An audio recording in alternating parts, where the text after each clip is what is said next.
الحمد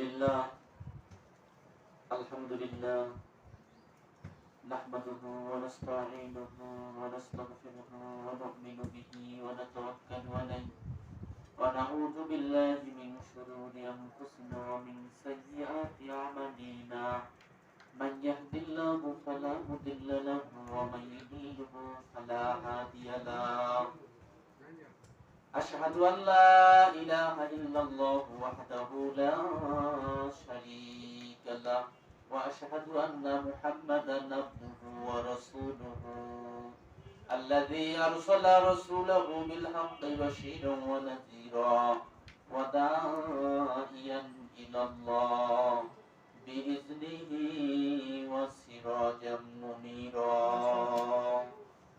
فقد قال الله تعالى في كلامه المجيد والفرقان الحميد أعوذ بالله من الشيطان الرجيم بسم الله الرحمن الرحيم إن الله وملائكته يصلون على النبي يا أيها الذين آمنوا صلوا عليه وسلموا تسليما قلت كدر حري اللهم صل على محمد وعلى آل محمد كما صليت على إبراهيم وعلى آل إبراهيم إنك حميد مجيد আলহামদুলিল্লাহ আমরা প্রশংসা করতেছি সেই মহান আল্লাহ সুবহানাহু ওয়া তাআলার শানে যে আল্লাহ রাব্বুল আলামিন আমাদেরকে হায়াত দান করেছেন, রিজিক দেন, যিনি আমাদের মালিক, আসমানের মালিক, জমিনের মালিক, সেই মহান রবের শানে আমরা শুকরিয়া বলতেছি আলহামদুলিল্লাহ। আলহামদুলিল্লাহ। আল্লাহ রাব্বুল আলামিন দেখতে দেখতে বছর ঘুরে আসতেছে, একটা সপ্তাহ বাকি আছে রমজানের। এই যে রমজান মাস আসতেছে, ওই রমজানে অনেকেই আমাদের সাথে ছিল, আজকে এই রমজানে অনেকেই আমাদের কাছে নাই, তারা চলে গেছে কোথায়? তারা এমন এক জায়গায় চলে গেছে ফিরে আসার মতো আর কোনো সুযোগ নাই। আল্লাহ রাব্বুল আলামিন এজন্যই সর্ব অবস্থায় আমাদেরকে ভয় করতে হবে কাকে? আল্লাহকে। এক আল্লাহকে আপনাকে আমাকে ভয় করতে হবে। আল্লাহ রাব্বুল আলামিন তিনি আমাদের মালিক, তিনি আমাদের রাজ্জাক, তিনি আমাদের খলিক। সর্ব অবস্থায় আমরা একজনকে ভয় করব, তিনি হলেন আল্লাহ। আল্লাহ রাব্বুল আলামিন তিনি যাদেরকে পছন্দ করেন তাদের দ্বারা এই ভালো কাজ করার তাদেরকেই সুযোগ দেন। আল্লাহ রাব্বুল আলামিন সম্পদের দিকে তাকান না, চেহারার দিকে তাকান না, সুরতের দিকে তাকান না। আল্লাহ সুবহানাহু ওয়া তাআলা তাকান তার বান্দার অন্তরের দিকে। সুবহানাল্লাহ। আপনার বাড়ি দামি বাড়ি থাকতে পারে, দামি গাড়ি থাকতে পারে, দামি সম্পদ থাকতে পারে, সুন্দরী বিবি থাকতে পারে, কিন্তু সুখটা কার হাতে? সুখটা আল্লাহর হাতে। সুখটা আল্লাহর হাতে। এই সুখটা আল্লাহর হাতে, মানুষের হাতে নয়। আপনার সন্তান দামি থাকতে পারে, সম্পদ দামি থাকতে পারে, সুখটা আল্লাহ তাআলার হাতে রাখছেন। এই সুখ পেতে হলে একমাত্র আল্লাহ তাআলাকে সর্ব অবস্থায় ভয় করতে হবে, আল্লাহ তাআলার হুকুম মানতে হবে। আল্লাহ রাব্বুল আলামিন এই বান্দার উপর একটা কিতাব নাজিল করলেন, এই কিতাবটা 5টি দিক নিয়ে অবতীর্ণ হয়। সুবহানাল্লাহ বলি। আল্লাহ রাসূল সাল্লাল্লাহু আলাইহি ওয়াসাল্লাম বললেন, পবিত্র কোরআনুল কারীম মানুষের উপর আল্লাহ রাব্বুল আলামিন অবতীর্ণ করেন 5টি দিক নিয়ে। নাযালাল কুরআনু আলা খামসাতি জুহিন। আল্লাহ রাসূল সাল্লাল্লাহু আলাইহি ওয়াসাল্লাম বলেন 5টি দিক নিয়ে কোরআন আমার উপর নাজিল হয়।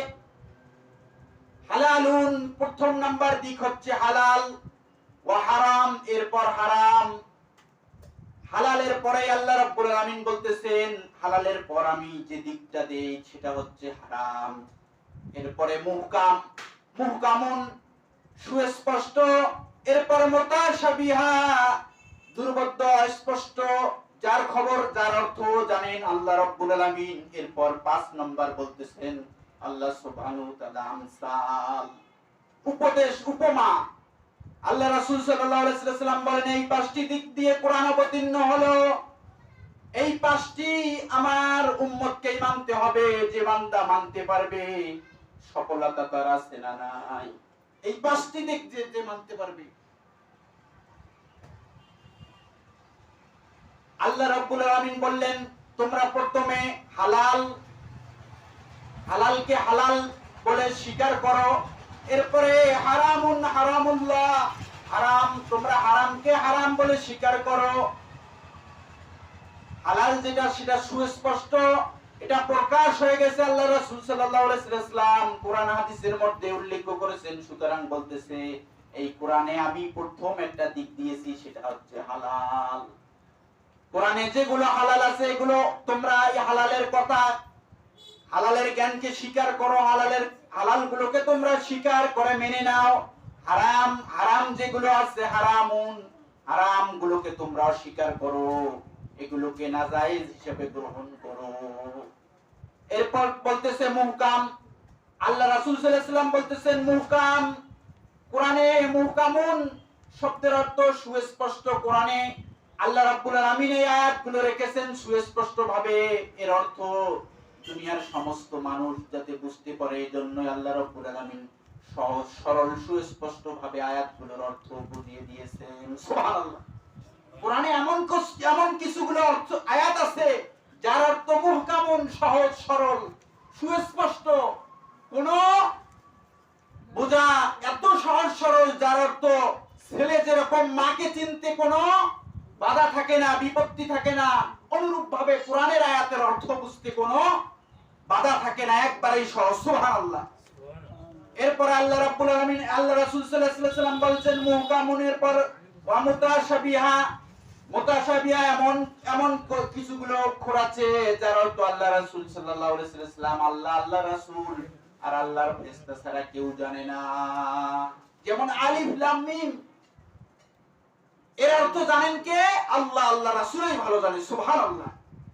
এরপরে আমসাল, আল্লাহ রাসূল সাল্লাল্লাহু আলাইহি ওয়াসাল্লাম বলেন এরপর 5ম নাম্বার যে দিকটা কোরআনে দেওয়া হয়েছে আমসাল, উপমা। এই উপমা থেকে তোমরা উপদেশ গ্রহণ করো। সুবহানাল্লাহ।